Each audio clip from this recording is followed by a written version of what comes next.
We show onboard computer synchronization. Now entering the nexus of geekery and guy world. In 3, 2, 1, mark. Hello, IT? Have you tried turning it off and on again? This is the Dudes in Hyperspace podcast. Presented by IJMBooks.com. Boom! Welcome, boys and girls, to another exciting edition of the Dudes in Hyperspace podcast presented by IJMBooks.com. IJMBooks.com, character charged sci-fi with a shot of rock and roll. I am your host, as always, Ian J. Malone, joined tonight by my man, Scott Esther.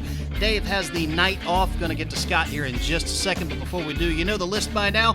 We're online at dudesinhyperspace.com. If you want to know more about the show, become an advertiser, heck, buy some swag.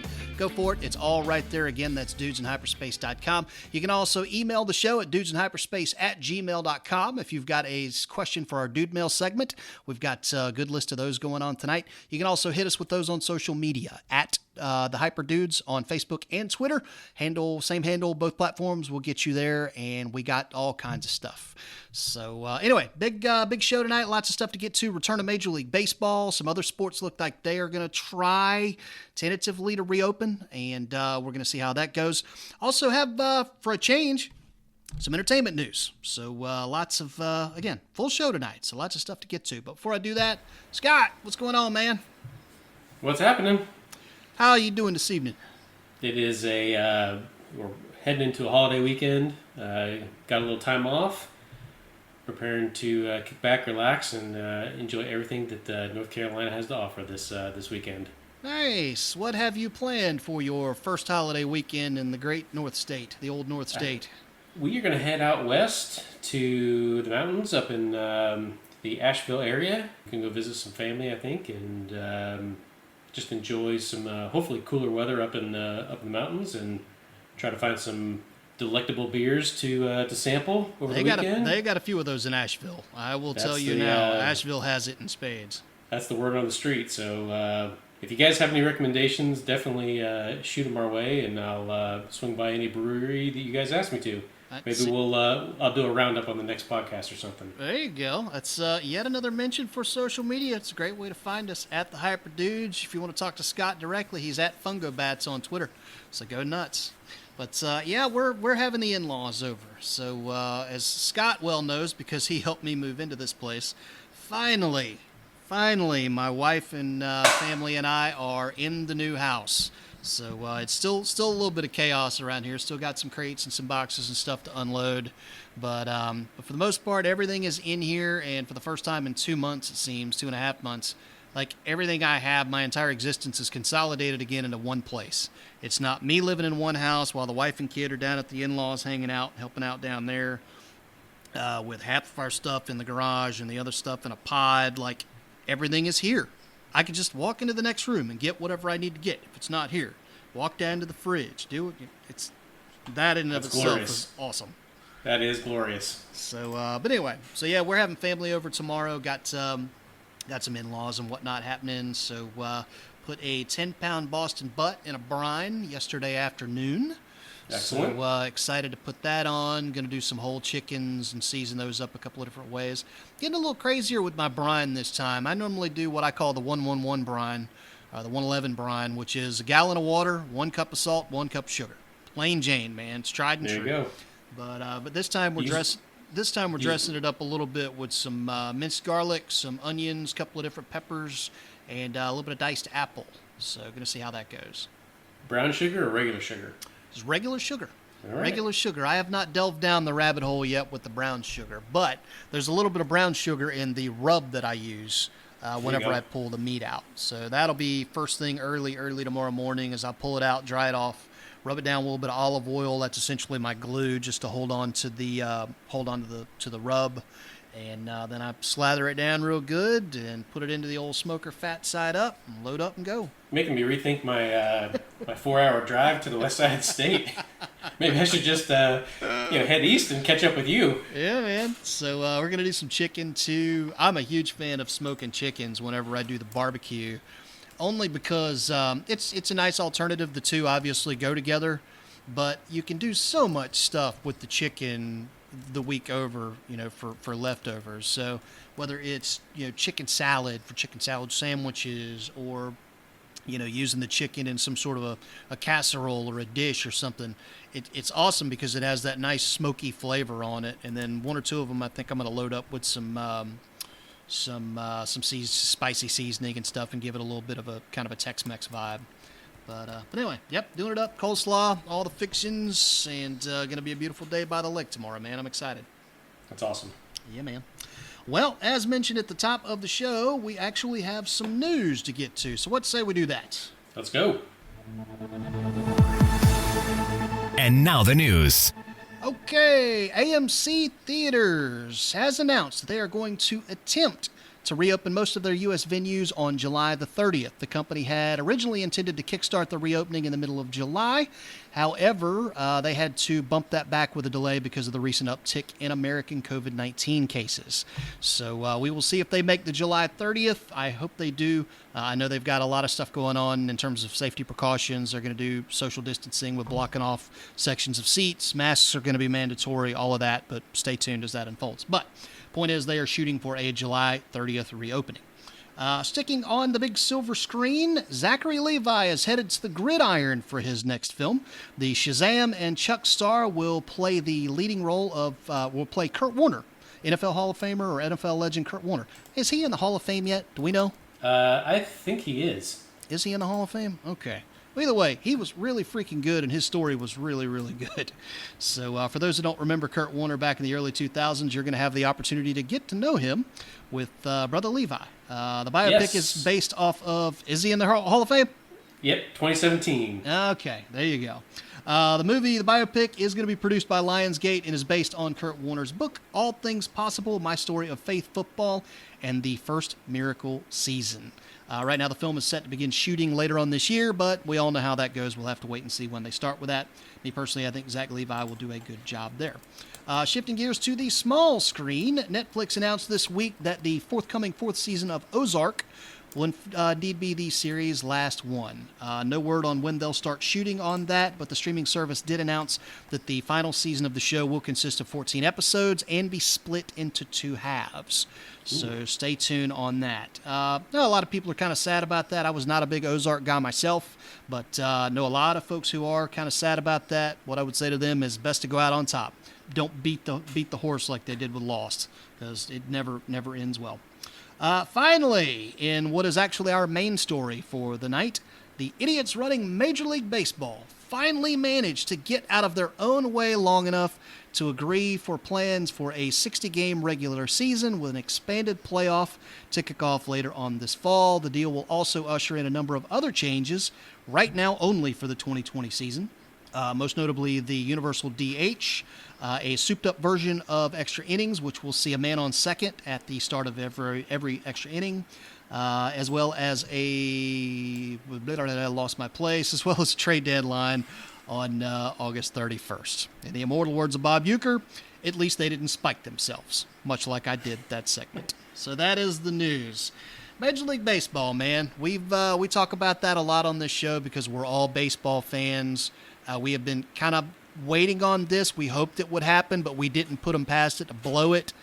Inevitably, they kind of backed into this. There was really no agreement that happened. They ended up going with the lowest common denominator on the deal, and that was this. And that was this deal. So as a baseball fan, I will ask you, Scott, do you even care at this point that baseball is coming back? I do care. It was welcome news that they said, tell us when and where. From the players' side, I think that was an exact quote from their press release, but it is good to know that there will be some baseball being played that the nation can consume this year. Now, it's not going to be a typical baseball season, so I hope that the fans don't treat it as such. Let's just take this for what it is. Enjoy watching these guys head out on the field, throw the ball around, hit the ball around. Just hopefully they look at this as just a fun Like, we're just getting the chance to do something that many people never get the chance to do, and I hope that's the approach that they take to this season. Yeah, I agree with that. Listen, I'm happy about it. I would certainly rather have baseball than not. I mean, 60 games is Right. God, man, it really does. You talk about baseball; it's a marathon. Not when it's 60 games. It's sure not. No. So listen, I'm going to be really excited when the end of July rolls around to be able to turn on my MLB at Bat app and listen to Tommy Thrall call Cincinnati Reds baseball. Probably going to miss Marty Brenneman a little bit for the first little bit there, but Thrall does a good job, so he'll be fine. It's interesting. I mean, speaking personally for my team, this was a squad that was really built on its pitching. When you look at Castillo, when you look at Sonny Gray, they added Wade Miley as a 5 in the offseason. Really, Trevor Bauer is in there. I mean, really a stacked order. And when you start talking about a 60-game season, well, that kind of goes by the wayside a bit. It's not completely mitigated, but it's certainly not going to count for what it would have, when you were dealing with the full slate of 162. So, I would imagine there's probably a lot of teams out there who are kind of feeling that sort of heat. We built thinking that we were going to have one thing, and now a lot of what we had built our entire offseason and probably a chunk of last year, designing is kind of null and void now. We just have to roll with what we got. So it's going to be interesting to see how a lot of those teams roll with the cards that they are dealt now. Yeah, I would totally agree with you. Some of the things you think about when baseball season rolls around, I mean, it's obviously warm and in some cases hot nights, summer nights at the ballpark with cold beers and hot dogs and all that kind of stuff. We aren't going to get that. That's not going to happen this year for us, whether it's at the major league or minor league level. But I think we can all take a look at the game being played, and as long as the players are out there having fun and realize that, like I said earlier, this is not a typical baseball season, so maybe they shouldn't treat it as such, should translate into people watching the game and being interested in it, and hopefully Major League Baseball can take that interest and carry it over into future seasons, because it's not going to be the same. It just won't be. Lasorda always had that quote, the old great Tommy Lasorda, no matter how good you are, you're going to lose 1/3 of your games. No matter how bad you are, you're going to win 1/3 of your games. It's the other third that makes the difference. Well, those thirds are now 20, 20, and 20. Yeah, no doubt. So you can't really say that you're going to win 20 no matter what you do, because there's some teams that, quite frankly, might only win 10 games out of the 60-game season. Yeah, it is going to be interesting. One of the things that you touched upon in a previous episode, I think it was the last Chris Kennedy episode, was, if there's an upshot to what we're looking at here, it is that baseball now has free reign to try things that they might not would have experimented with in terms of tweaking the on-the-field product that they would have been able to do in a 162-game season. NASCAR has been a great beneficiary of this. The whole necessity is the mother of innovation.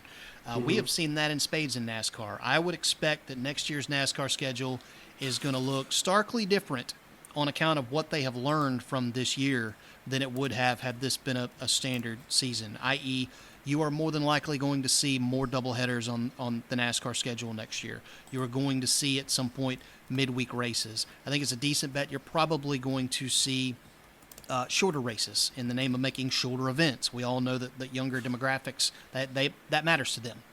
They don't want a 3.5-hour, 4-hour sporting event. They want a 2.5-hour, tops 3-hour event. And so, NASCAR is going to do that. Change cone, shifting the All-Star race, lots of stuff that they might not would have played with had this not been, I don't want to say a throwaway year, but it's kind of a throwaway year. Baseball now has that opportunity, and clearly they plan to take full advantage of that with the universal DH, the changes to extra innings, and so on and so forth. Out of all the changes that were rolled out, and there's a lot of them, make this one a two-pronger for you. Which ones are you most excited about? And which ones are you not excited about? You think that's way over the line? You don't even want to try it even in a year like this, if there are any of those.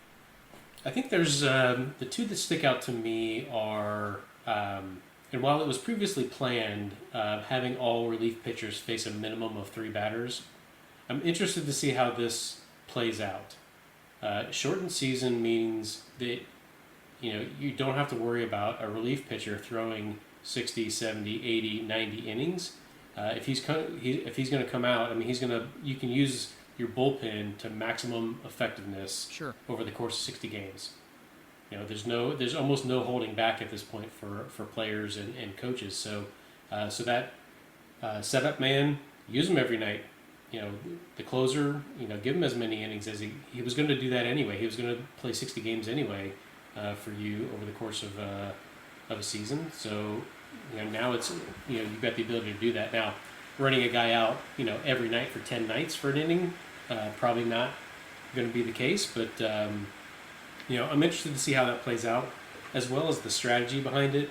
Knowing that now there are some caveats to the rule. If an inning ends, you can make a pitching change during the inning end. I know that they're just trying to get away from the face a batter, get an out, change a pitcher, and then you do that 3 times over the course of an inning. So I'm interested to see how that plays out. And then the extra innings with a runner on second base. Being close to minor league baseball over the last couple of years, that rule was rolled out at the minor league level. And when it was announced, everyone was up in arms. This isn't baseball. This is dumb. Can't believe it. And then the day after the announcement, nobody said a word about it. They played a whole season with that as the rule, with runners on second base going that direction. So I'm interested to see how that plays out.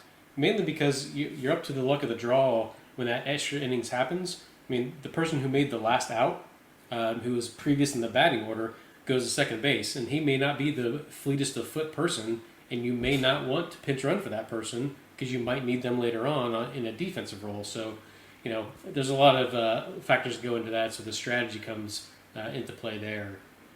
As far as things that I'm not super keen on is the designated hitter. I just like, in the National League specifically, I just like the fact that there is some strategy around when you make pitching changes, who those hitters are on your bench, how the defense aligns based on late inning moves. It's been that way for forever, and I know that they want to move towards a system where there is a lot more offense in Major League Baseball games. They want to see the long ball. We've been told that chicks dig it, but baseball is a cerebral game, in my opinion, and I'd like to see some of those elements stay in the game. Wholly agree. Yeah, I listen, I know I always bring everything back to NASCAR because that's really kind of my bread and butter outside of college football. But, there hits a point when you try so hard to reach that next audience, that next group of fans, that you compromise so much that you, in a lot of respects, cease to be what you were, what made you who you are. You're like that guy who went to the party and just tried to impress everybody. And then the people who have stood behind you when you were nobody look at you like, when did you become an a-hole? I don't who is this even, guy? Yeah, who is this freaking guy? So NASCAR did that, and they paid the price for it, big time. It is my hope that Major League Baseball will not. But honestly, if anybody can blow it, it's Major League Baseball. You mentioned earlier about about how all of this will carry over into future seasons. Well, let's hope we freaking have them, because the quote I got from Derek Jeter this week was, there is zero trust. That's a quote. There is zero trust between the owners and the union. And now you have to go into the offseason looking at trying to bargain a new CBA. And I'm going to tell you, if Major League Baseball rolls into next year with any sort of a stoppage, this fan base will turn on them like a rabid dog. You'd think it's bad now.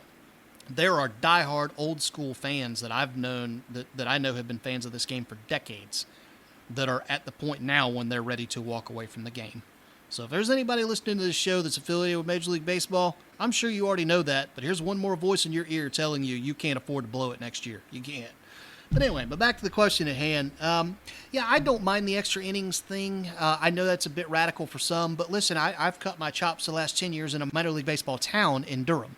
So, I've sat in the stands for plenty of those games and seen those play out. And, I mean, again, you nailed it. When they rolled it out, there was plenty of bitching and moaning, but then once you played a season, who cared? It was just what it was, and everybody accepted it and moved on, and it was fine. I'm for that. When you start tinkering with things that mess with the strategy, I'm not happy. I get the idea behind the, 3-batter minimum for pitchers. I get that. They are trying to get rid of, and that's a television move. That's all that is. They are trying to get rid of all the dead air time on television. Well, guys walking out to the mound, hanging out, chatting, scratching their jewels. We're going to talk about a move, then we're going to walk back to the dugout, and then something else is going to happen, and we got to walk back out with a pitching coach this time. And you're really just letting the guy warm up in the bullpen. That's really all you're. Everybody knows what's going on, and everybody sitting at home is bored, and younger fans are changing the channel. That's what they're trying to get away from. So I will concede that, all right, and I will concede the extra innings move with putting a guy on second base. But I'm with you. I don't want the universal DH. I'm a National League guy. I like not having a DH. I like the strategy that it brings, mainly because if you have some a-hole that wants to throw high and tight inside, it's nice to know that there's going to come a point here in the very near future when he's going to have to step to the plate and take the retaliation for that. And he's going to have to face that same scenario. And it keeps people honest, and I'm a fan of that. I like it. So I am also not a fan of the universal DH. So, kind of shifting gears and dialing back the lens a little bit. Major League Baseball is not the only sport that's trying to make a go at coming back. The NFL is full steam ahead. They intend to start in the fall. They announced this week that they're going to slash 2 preseason games. I couldn't care less about preseason games, so that's fine with me. I'm sorry for teams like Jacksonville and some of these other teams that are taking tons and tons of rookies to camp, but don't suck, and maybe you'll not have that to worry about. Don't suck. I love the argument. Don't suck. Yeah, just don't suck, Jacksonville. I get it that's kind of what you do. That's the MO for your entire franchise's history, save for when Mark Brunell wasn't under center. But I'm sorry, I'd take digs at Jacksonville all the time because I thoroughly enjoy Jacksonville Sports Talk Radio. Triangle Sports Talk Radio, as you will find, living up here is pretty well butt sorry. So I end up dialing into other parts of the country, and I do like the folks down in Jacksonville. I just don't like their football team.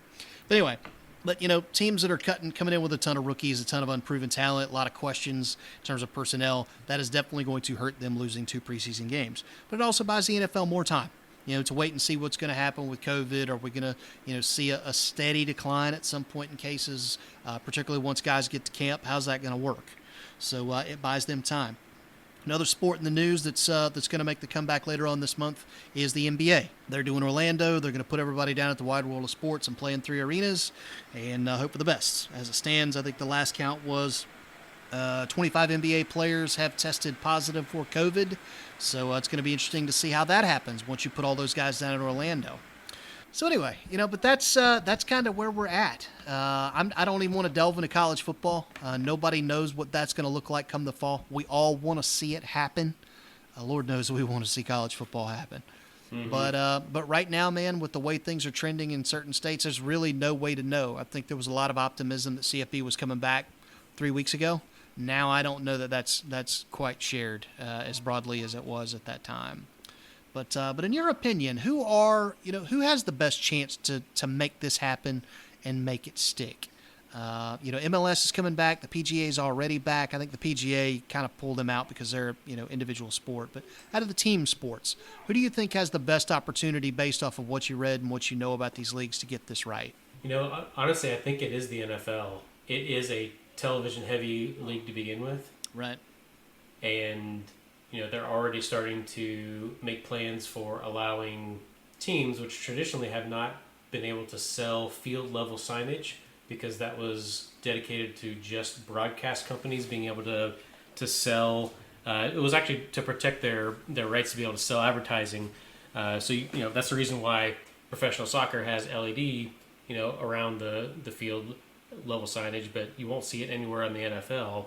They just I heard the other day that they're going to allow teams to sell tarps or things that cover that area so that they can help out their key sponsors and things like that. So the NFL has had the benefit of having all these other leagues suffer through COVID and how that has impacted their broadcast rights, how it's impacted ticket sales, how it's impacted sponsorship rights, how it's impacted players and where they are and how they train and how they do everything.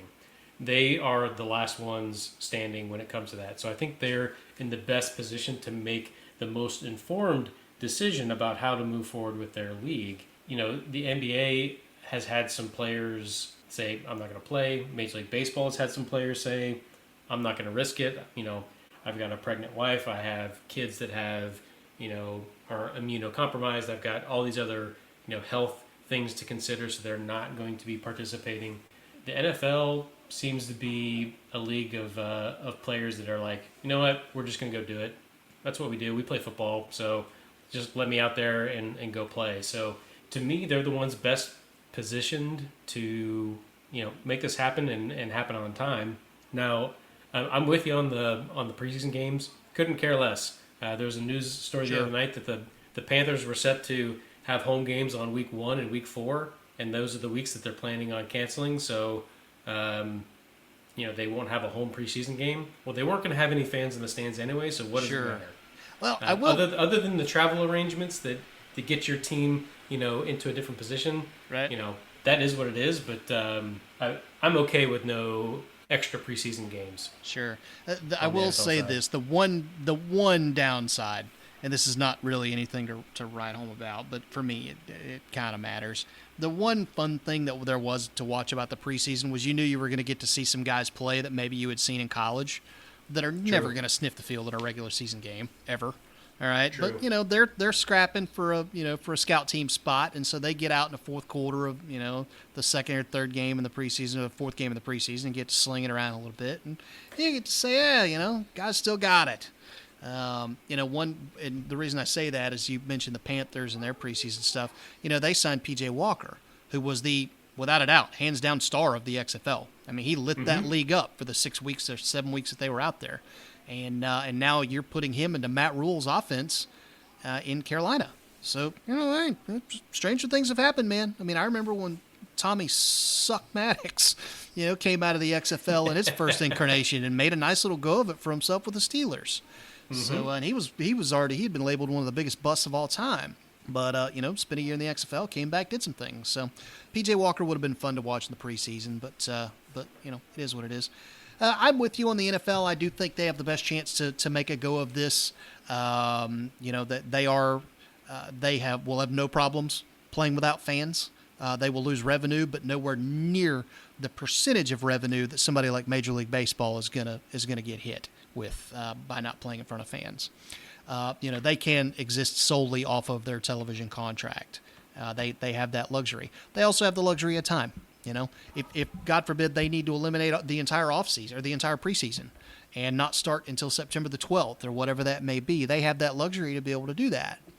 So, it'll be interesting to see how all of that plays out. As is the case with all the sports, it's going to be interesting to see what happens when you get all those guys in camp. Are you going to see big spikes in cases? Because, I mean, on the whole, that wouldn't be a big deal if you were just talking about players. A lot of these guys are in their 20s, 30s. Mm-hmm. That's not exactly, that age group, that demographic is not, the one that's taken the heavy tolls with COVID. It's the older folks. It's 60, 65 and beyond. You got a lot of assistant coaches and a lot of coaches out there who are over the age of 65. All right, we got a head coach down in Tampa Bay. All right, we don't even know if he's still in his right mind some days. But, he's not one you need around 30 guys who've tested positive for COVID-19. So it will be interesting to see how the league handles that once they're in that position. And that's not going to be long. I mean, they're set to report to camp in, 3 weeks? Yeah, it's right around the corner. And a lot of them are even doing their sort of voluntary workouts right now. And, they've got some testing protocols in place. And so you've even seen some pops. I think the Cowboys had some issues. Even the Bucs had some issues. So there's just still a lot of unknowns around what a positive test means, what it means long-term for some of these guys. And then you have varying degrees of who actually cares, whether they tested positive, whether there's long-term effects. Like I said before, some of these guys just want to play. Sure. They feel fine. They don't have fevers. Let me just get out there and hit somebody. That's what I've been, training my whole life to do is to do that. And so, it will be interesting to see. I do think that there will be football. I mean, we've moved forward with a number of different things already. There are collegiate wood bat league baseball leagues playing right now. The Savannah Bananas and the Macon Bacon played in the Coastal Plains League last night. So let's not kid ourselves that this is, there are people out there that want live sports to happen. There are, depending on which state you're in, there are people that are willing to show up to a live event with lots of other people and take their chances and do all that. Those are choices that people are going to make. We're seeing what the NWSL Women's Soccer League is doing in Utah right now with sort of playing in that bubble. We have the NBA who is following that model. We'll get to see what that looks like here in a little bit. So there's just a lot of unknowns, and I'm interested to see how it all plays out. I will be following along. I will be following along of too. anything else happening. Yeah, one thing I will say, and I was not rooting for this, okay, but having been raised in a college baseball town to some degree, there was part of me that was just like, you know what? Well, when I was watching the all of this unfold with MLB, there was part of me that was thinking to myself, college baseball, you had better be on deck, friends, because if this goes down the crapper and they end up canceling this entire season for no other reason than pure T greed, there are a whole lot of fans out there who love this game that want nothing else to do with the institution of Major League Baseball, and many of them will turn eyes to you as the next great alternative. So be ready, college baseball. And to some degree, I still think college baseball could pick up some fans just because there are plenty of old-timers out there, again, who are sick of watching all this go down. And that's the one bad thing that Major League Baseball just continues to do. And you're a bit more of a historian on baseball than I am, so maybe you can correct me on this, but it just seems like baseball can never have a quiet labor dispute, ever. All right, so while the NFL does this stuff behind closed doors and the NBA does this stuff behind closed doors, Major League Baseball puts they put their dirty laundry out for all the world to see. And hence the old saying, it's billionaires arguing with millionaires. And that pisses off a lot of people. And I don't see how they can't connect the dots to recognize that they are doing irreparable harm to their game with that. I just don't get it. Yeah, it is interesting to follow, how they handle controlling the message. At the league level, I don't think they do a very good job of controlling the message. What they put out and what they think is the right information or will lead to people feeling a certain way about how things are going, it always backfires on them. Nobody really takes the side of the owners in any situation whatsoever. Usually it always turns to the players are like, hey, we're the ones that go out and play. We're the ones that put our bodies on the line. We're the ones that do all this kind of stuff. Yep. You guys are not. I don't know how they move forward with the mentality that they have always taken into these negotiations without the players figuring it out and taking back some of that power. Yeah. So, all right, well, that's taking us to the good half-hour mark. So before I get off this topic and kick into Dude Mail, I did want to ask you, now that it is official, Major League Baseball is coming back. We know how that's going to look. We know the length of the season. We know what we're looking at for the playoffs. They finally agreed on, 12 teams in the playoffs? Is that what we're doing here? Yeah, I believe so. All right, 12 teams in the playoffs. Who's going to the World Series? Oh, jeez. In the era of way too early picks, who's going to the World Series? Yeah, you might as well be asking me who's going to win it 5 years from now. I don't know. My first instinct is to Google Vegas's line on where this is, because that's those guys seem to be always right. I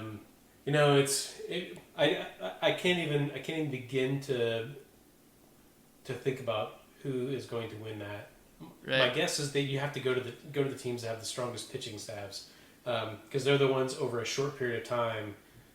Good pitching is going to beat good hitting. Right. So I'm going to go with good pitching to win the World Series this year. All right. And I'm also, I don't know quite how I feel about calling you a World Series champion in a year where you played about a third of a season. You'd be hard pressed to find an NFL fan or somebody that says after 5 weeks of the season we're going to go right to the playoffs. That's the equivalent. And then they're going to end up playing for the Super Bowl. well, geez, some teams don't find themselves until week 7 or 8, and then they go on a run and for 8 or 9 games or whatever, and put themselves in the playoffs, that kind of thing. Right. Baseball's not too dissimilar. I think you're going to see some really good teams jump out in front, but there's not going to be enough time for those teams that are to come in mid-season, find their stride, hit the playoffs. I think the teams that are traditionally just killing it are gonna do really well. Agreed. Yeah, I know. I put that question out there just in jest because it's anytime you're going into an official preseason and you're starting to ramp up and guys are reporting to camp, that's the first thing everybody asks is, all right, who's going to win it all?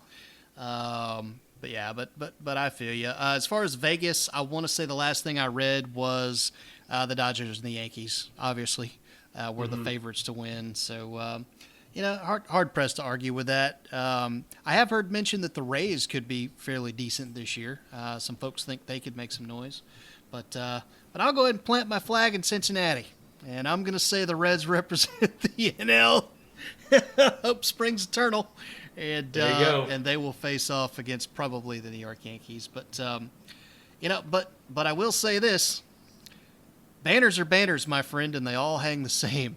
So you can bet your hard-earned dollar if the Cincinnati Reds win a World Series this year, 60 games or not, they're going to be partying on the freaking river. All right, that's how that rolls.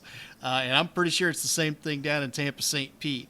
If the Rays were to pull off a World Series victory, everybody else can put an asterisk by it all they want. They're still collecting that banner and that check, and they're heading to the hizzy. And that's going to be that. Oh, I am side by side with you on that. It would be fitting that either the Reds or the Rays would make it to the World Series this year and take care of business once they got there. Yeah, that's all I'm saying. Actually, even more fitting is that those two teams specifically make it to the World Series and they have to duke it out for that championship. Meaning one of them won't get it. All right, folks. And with that, we roll on to the Dude Mail. Here we go. You've got mail. Question number 1 comes to us from Mark. Yo, dudes, it looks like Cam Newton is headed to New England after all. What are your thoughts on Superman landing a 1-year contract with the Pats? And do you think he will be the starter come opening day? Thanks as always for fielding my Dude Mail and stay awesome. I think you got...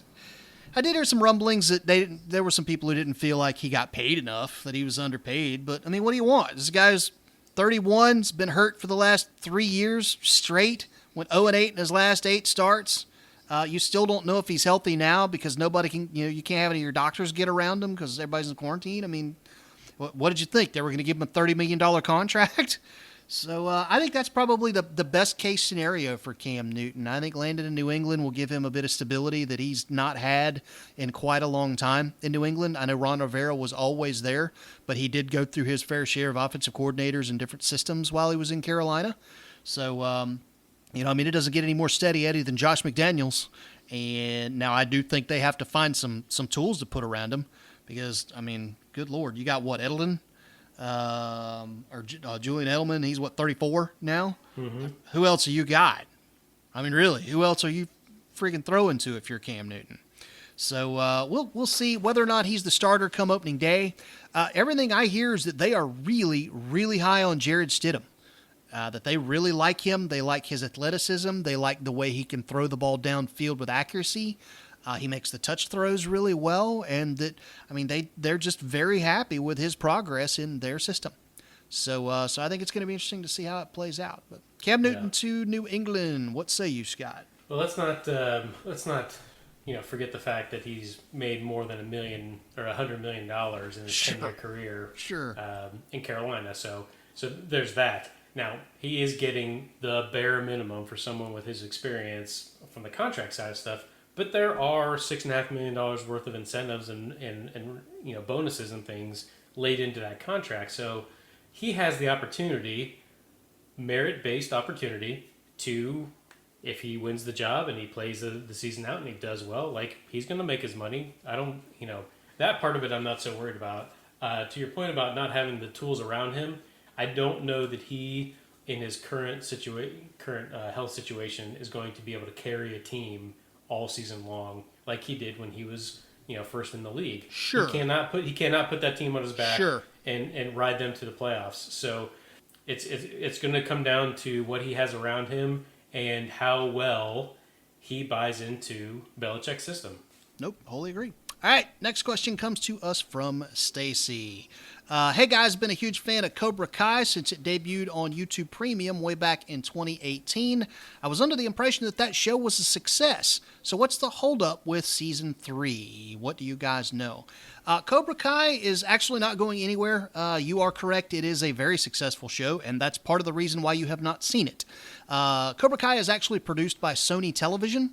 YouTube Premium was very much trying to get into the original content game back in 2018 whenever that show was being pitched, and so they jumped on it because clearly it's an established brand with the Karate Kid, and it was clearly a very very successful take. YouTube has since decided that they don't really want any part of original content. They don't want to compete with Amazon Prime and Netflix and Hulu and all those folks. So they're bailing out, and they said, we're committed to Cobra Kai for season 3, but we're not going to renew for a season 4. So Sony TV went to YouTube and said, there's an audience for this show way beyond season 3. We want to buy you out and then sell it to somebody else who will keep the show going. So that's the holdup right now, is they're working out all the logistics for Cobra Kai to move to a new streaming service. Per the report I read from, I think it was The Wrap, Netflix and Hulu are by far the two biggest front runners, and they are jockeying like crazy to get it. One, because it's an established brand with a built-in following who's ready to see season 3, but also because they finished the entire season before COVID hit. So whoever lands that show has a full slate of episodes for an entire season in the can, ready to roll out in the fall, while everybody else is hanging out, waiting to be able to restart production to finish their stuff. So that gives Cobra Kai a very big ace in the hole that makes it very, very, very profitable for somebody. And they're just figuring out the ones and twos as to who that's going to be, whether it's going to be Netflix or Hulu. But it will drop at some point, so stay tuned, and we'll let you know here. Follow us on social media. We'll put that story out as soon as it drops. Scott, did you watch Cobra Kai? Were you a Karate Kid guy? I do. We watched all the Karate Kid movies, especially now that the kids sort of came of age and they could go back and watch that stuff. It is interesting to hear their questions around, is that really how it was like in the 80s? You're like, yeah, that's kind of just how they did movies in the 80s. But I watched the first couple of episodes of the Cobra Kai. Have always meant to go back to it, but I haven't watched the full first season. It hits a lot of the nostalgia notes, so I'll at some point I probably will go back and catch up with it. All right, moving on. Next question comes to us from Sean. Dudes, all caps. Nicely done, sir. Am I the only one who is stoked out of his gourd over the idea that Michael Keaton might actually be reprising his role as Batman in the upcoming Flash film? To be sure, you guys have thoughts on that, and what do you know about the project? Let's hear them.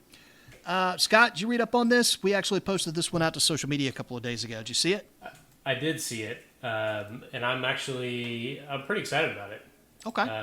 I'd love to see him to bring it back. I mean, obviously, for me, he was the first big screen Batman that I got to watch. So, watching him in that role, you always remember your first. Yep. So we're talking about Batman, people. Yes, I would love to see him come back and sort of reprise that role. And if I'm remembering my DC universe correctly, this wouldn't be the first time that a sort of older Batman mentored a younger Batman. No. In the DC universe. No. So, well, it is not going to be that type of story. From what I can read about it, this is going to be a big screen take on the Flashpoint story, which is one of the venerable, one of the more iconic Flash storylines. Flash became Flash because his mom was killed when he was a little boy. His dad was framed for it, went to prison, and he spent his whole life trying to figure out what happened that night. It's the basis for the entire Flash television series on the CW, which was good for a season and a half. But I digress. Flash hits a point one day when he realizes I can run back in time and save my mom. And it's Back to the Future. It's Back to the Future 2. He runs back, he saves his mom, she lives, but he changes the entire timeline. So case in point, what happened is Bruce Wayne died in the alley that night, and Thomas Wayne didn't, the father. So Thomas Wayne, who's considerably older, has to take on the mantle of Batman to save Gotham, and he's vicious. Like, he pulls no punches, he carries guns, he will flat kill a peep, all right? He's not having it. So lots of other things have happened. I want to say, and I have, unfortunately, because I'm sight impaired, I can't really read comics very effectively, so I just know about, know the story from what I've studied. I want to say the Amazonians are at war with, I don't know if it's Kryptonians or whom, but, Wonder Woman is clearly at odds with somebody else, and everything's mass chaos. And so the Flash has to go back and undo what he did to fix the timeline. And so that's kind of how you get an older Batman. Now, everybody's saying that Michael Keaton is going to play an older version of the same Batman that he played in '89, which is Bruce Wayne. So I guess they're just going to tweak that part of the story somehow so that your old Batman is a Bruce Wayne and not a Thomas Wayne. But it'll be interesting to see. One thing I'll note, and we mentioned this in our social media post, just because this is being reported as being in talks, and several sources have reported that Warner's in talks with Michael Keaton to do this, it doesn't mean he'll sign on. He's Michael freaking Keaton. He doesn't have to do this. All right, this is very much going to be a Picard type of situation. All right, Patrick Stewart had no desire to play Jean-Luc Picard at all. He took the meeting with the Star Trek Picard creators because he just wanted to do them the courtesy of telling them no to their face. And they pitched him on their story, and he was, it completely took him off guard. And he said, okay, well, that's very different. I got to be a part of that. Now we see what that is because we've seen Picard. I would venture that Michael Keaton will probably have to have that sort of experience if he's to come back and play Batman again, because he doesn't have to have the money, all right? And he already knows how horribly awry Batman can go. We all saw the Joel Schumacher films. We know how that can end. So I think it's going to come down to that. I also don't freaking know what the status is of Ezra Miller playing the Flash. He was the kid that played the Flash in Batman v Superman and Justice League. Comical, quirky, typical Joss Whedon, awkward comedy guy. Last thing I heard about him, he was choke slamming a female fan at a con in Switzerland or something. And it got caught on camera and went viral, and I haven't heard anything from him. And then lo and behold, I get a news story that Michael Keaton is in talks to sign on to Ezra Miller's Flash film. So I don't honestly know what's going on there, and I'll be interested to see how that plays out. But anyway, regardless, no matter how you slice it, it is very much a story worth watching. Anybody from our generation, like Scott mentioned, remembers Michael Keaton. That movie defined for us what a comic book film is supposed to be. And so to see him back in the Cape and Cow, yeah, I can dig it. I can get on board with that. All right, last question comes to us from Ralph.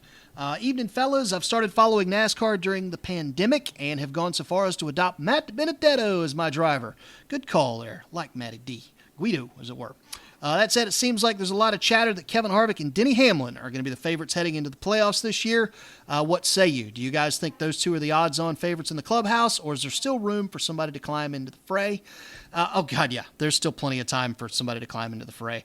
Listen, that's the whole reason why NASCAR went to the playoff format that they did. Okay? It's basically a souped-up version of the NCAA tournament, where you have segments of the playoffs where you cut down teams until you get to your Final Four in the last race.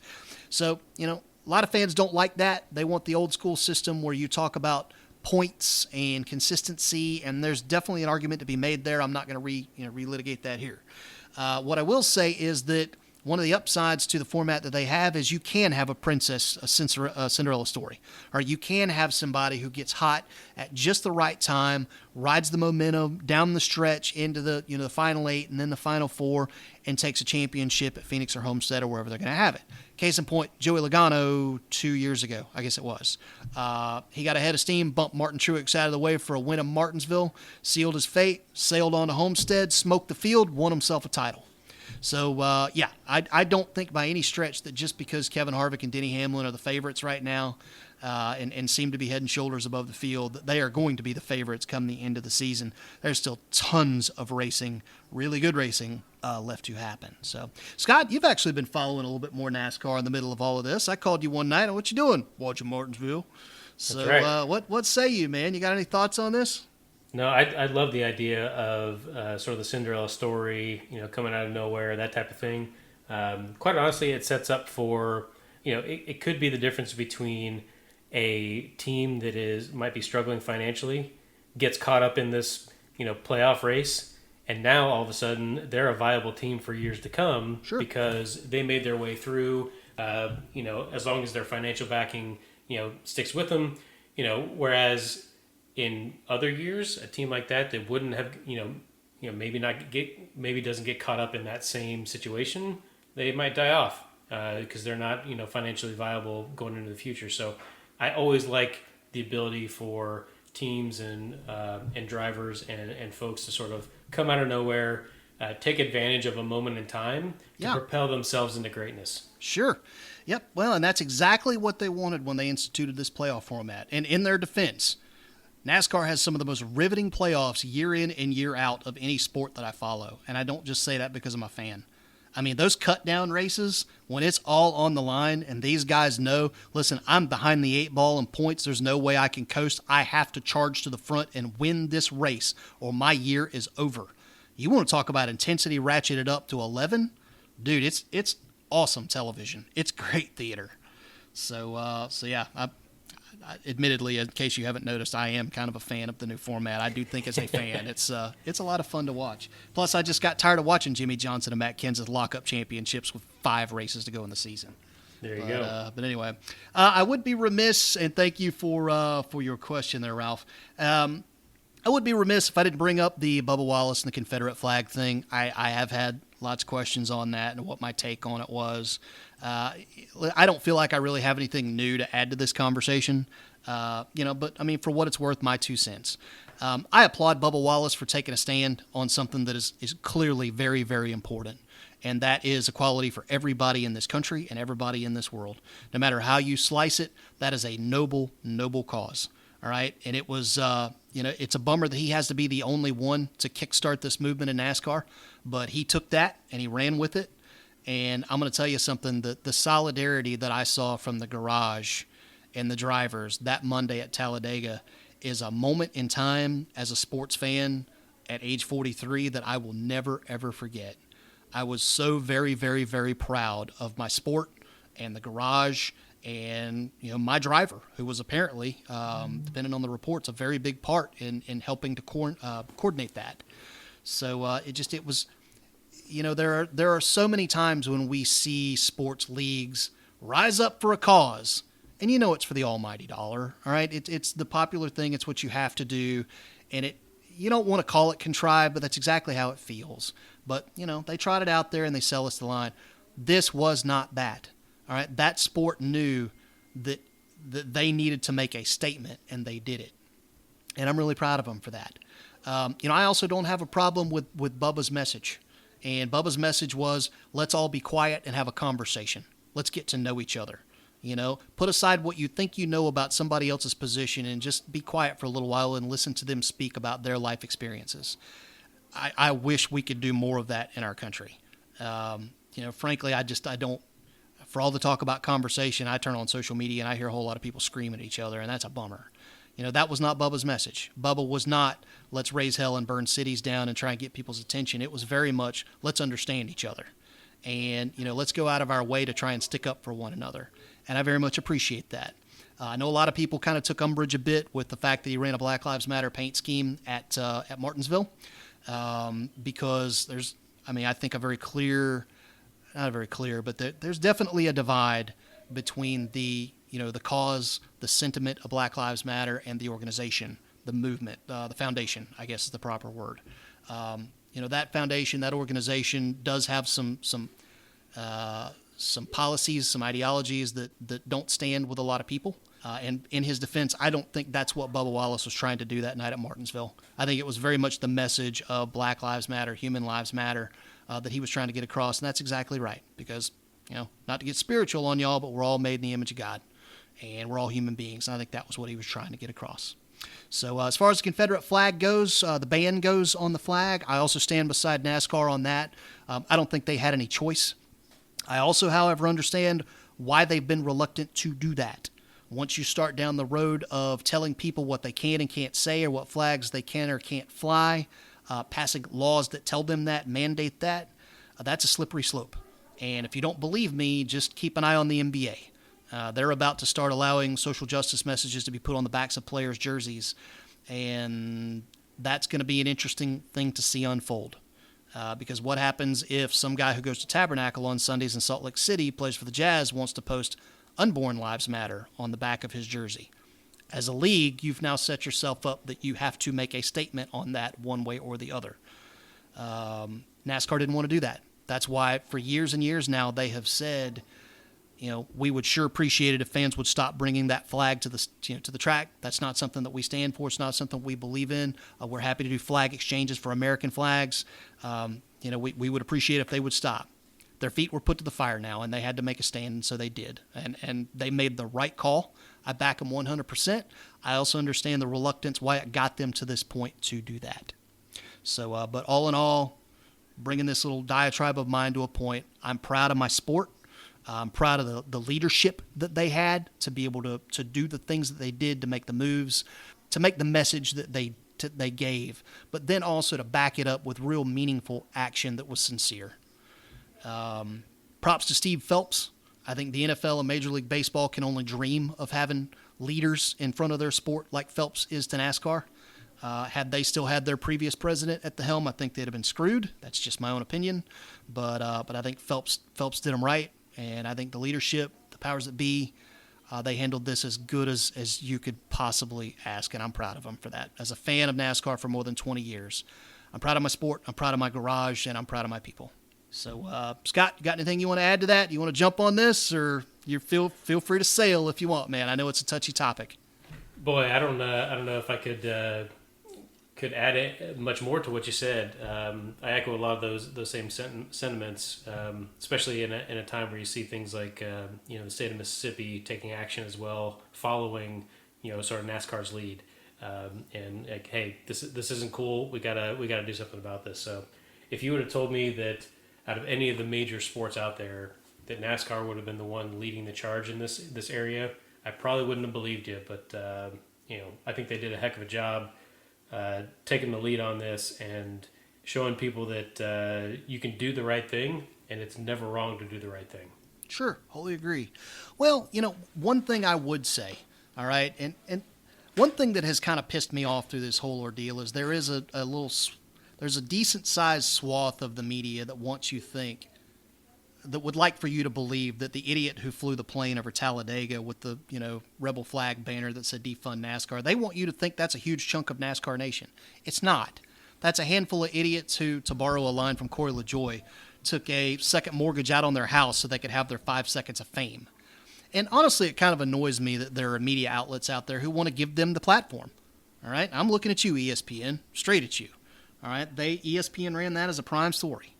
And, that kind of hacked me off a little bit. I felt like that, Marty Smith and Ryan McGee over on that network were really kind of forced into a position where they basically had to defend NASCAR at all costs from all the cynics who follow ESPN, who frankly just wanted to look down their nose at us. That may not have been the case. I don't know. I'm not in Bristol. I can't tell you. I'm just saying based off of the coverage and the tenor of the coverage, some of that kind of got under my skin. One other thing I would add, right, and this is I'm speaking solely for me. I'm not speaking for the podcast. I'm not speaking for anybody else. I know plenty of good people, good people, good friends who I've known for decades, who are not at all. When they look at the Confederate flag, they don't see slavery. They do simply see an icon of the South, and in to a credit to them, they have no problem putting that aside in the name of just moving forward and having respect for your fellow man, all right, meeting your fellow man in the middle. There are some fans of the NASCAR, minute though they may be, who won't go quietly into that good night. They're going to beat this drum. They're the idiots who took out second mortgages on their planes or on their houses to fly planes. Mm-hmm. I'm as proud to be from the South as anybody. All right, if you don't believe me, go to a con and ask my fans. All right, my freaking author pick, I'm wearing camouflage and a cowboy hat. Okay, I love being from the South. I love our culture. I love our heritage. I love the things that people from the South claim to stand for: faith, family, country. I think those are great things. I'm proud to be from the South. There's plenty of ways you can show that you're from the South and be proud of that. It's no different than somebody who's proud of the fact they come from New York. They love their heritage. They love where they came from. All right, so there's plenty of ways you can demonstrate to that. Go buy some more camo, man. That's what I do. It works for me. Just meet your fellow man in the middle. It's not hard. But now on the flip side of that, and this is kind of what I was getting to with that, and there are probably going to be some folks who disagree with me on this, and that's okay. To the people who are really beating the drum for this, all right, to them I would say, please don't kneel during the national anthem. Please don't do that. I've listened and I've heard you loud and clear that you in no way, shape, or form mean that as an affront to our country's military and to the people who have served. It still doesn't change the fact that there are thousands and thousands, if not millions of people out there who vehemently disagree with you on that. So kind of sticking on that same theme of empathy and meeting your fellow man in the middle. Please find a way to make your point that doesn't require you kneeling during the anthem. These are people who have served in the military, people served overseas during a time of war. Some of them lost family, some of them lost friends. Their opinions matter too. And, the theme I really want people to take away from this is I wholly agree with Bubba Wallace. Let's have conversations with one another. And that means both parties getting to say their piece. And that's kind of my take on all of that. So, all right, with that, I think I've prattled on enough about that. Moral of the story, folks, watch NASCAR. It's freaking good racing and a great on-the-field product right now. Speaking of, moving on, white flag, booyah. White flag. White flag, as everybody knows, is the segment where we tell folks what we are looking forward to in the coming weeks and so forth. Can be geek stuff, can be guy stuff, although not a whole lot of geek stuff happening right now, honestly. So mostly guy stuff and sports stuff, as we've talked about here. Scott, what are you looking forward to in the next few weeks, man? We got baseball. That's it. Glad to see it back. Hopefully, Major League Baseball doesn't screw it up. I would also say if you, and I know I'm the only one on the podcast who talks about soccer, but the National Women's Soccer League is back. They are playing games. Take a look. It's a lot of fun. There are women that won the World Cup for the United States that are playing. I'm always a fan of watching the best people at their craft do their thing. Sure. That's who you have on the field during these women's soccer games. So CBS All Access, if you haven't canceled it yet because you're done watching Picard, pick it back up. Right. Those games are live. They'll be playing them through to the end of the month. So what, you're out like $6? Give it a shot if you want to take a watch there. Speaking of things from CBS that are actually free, CBS Sports HQ is a live stream over the top, I think they call it, sports network. It is my new favorite thing for watching sports. And back in Scott and mine's day, Sports Center was an institution. Sports Center was on all day, and it was a loop from 6 a.m. all the way up to noon. But you still had it on. If we were hanging out in the apartment in college, goofing off, doing whatever, trying to study, whatever, Sports Center was always on in the background. Even if you had seen that episode, it didn't matter. It was the quintessential background content.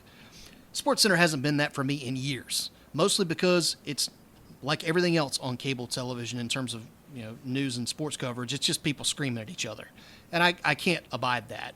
Well, along comes CBS Sports HQ with a brand new free streaming sports service, and darn it if it isn't old school sports news, man. And the reason I picked it up is because I saw an ad for it on another streaming service that I watch, and the joke was, tired of this? And it was 4 guys in a frame just screaming at each other about sports. Check us out. We're just sports news all the time, round the clock. CBS Sports HQ. I downloaded the app on my Roku, and dude, it's my new thing, man. When I'm just sitting around the house, just want to turn something on, have something in the background that's streaming me sport, news, just headline news, sports edition. It's a great thing. CBS Sports HQ. I live by it. It's great stuff. Nice. Yeah, man. And then I will say the last thing on my white flag list. Sorry to Shanghai you there, white flag. No, totally fine. Last thing on that, Hamilton on Disney Plus. Okay. Musical. If you enjoyed any of the music, it's been out for a while. Tickets were hard to get if you wanted to see it live. Obviously, nothing live is happening now, but I'm actually looking forward to this. My daughter got into music. We're looking forward to watching this together. So hopefully some family entertainment that is both educational and entertaining. Nice. Alrighty, well, I am looking forward to At Circle's End dropping on July 31st. That is the third and final book of the Mako saga being re-released through Theogony Books. That's my space opera series. Really excited about the way those books have been coming out. I think the Theogony Books folks have done a fabulous job with them. I mean, from the covers to, the full re-edit of stuff. They helped me line a few things up canonically to make them a little bit more streamlined. I've really, really been proud of the way Theogony Books and CKP has treated me on that. So, final book in that trilogy drops on July 31st at Circle's End. That's the Mako Saga. And then I've got a brand new book coming out in August, Detron City Vice. It's going to be the first Mako book I've written in a number of years now. And I will wait to give out the exact release date on that to another show, but people who subscribe to my email list know what it is because they're my favorite people.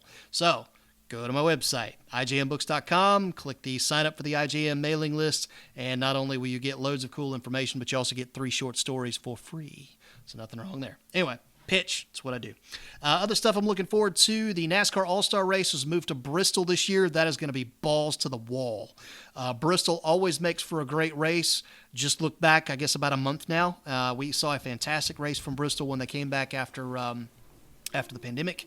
To watch a non-points exhibition race where everything's on the line for cash and bragging rights and no points. Guys could just go no holds barred at Bristol. Oh, that's going to be fabulous. July 15th. Looking forward to that. And then finally, the third season of Yellowstone just started on Paramount Network, so my wife and I are both pretty jazzed about that. I think we are, 2 episodes in now, so good stuff there. And I do believe that is going to do it for the latest episode of the Dudes in Hyperspace podcast. One more time, you can catch us online, dudesinhyperspace.com, if you got questions about the show. Sign up, be an advertiser, buy some swag. It's all there on the website. You can also track us down online, Facebook and Twitter, at The Hyper Dudes. Shoot us your dude mail questions if you got something you want to ask us next time. dudesinhyperspace@gmail.com will also get you there, just as well as the social stuff. Can't say this enough, guys. If you love this show and you like what we do, you like the content we're bringing you, tell people about it. And the best way you can do that is one of 2 ways: word of mouth, and also leaving those reviews on Apple, Google Play, Stitcher, wherever it is you consume podcasts. 5 stars. If you want to drop us a blurb about how you think we're great, we love those too, but that definitely helps us bump the show up and get it found. So thanks again to Scott for tagging along. Dave will catch you on the flip side, as we will with all of our favorite people, and that would be you guys. Have a great 4th of July weekend, guys. See ya. See ya.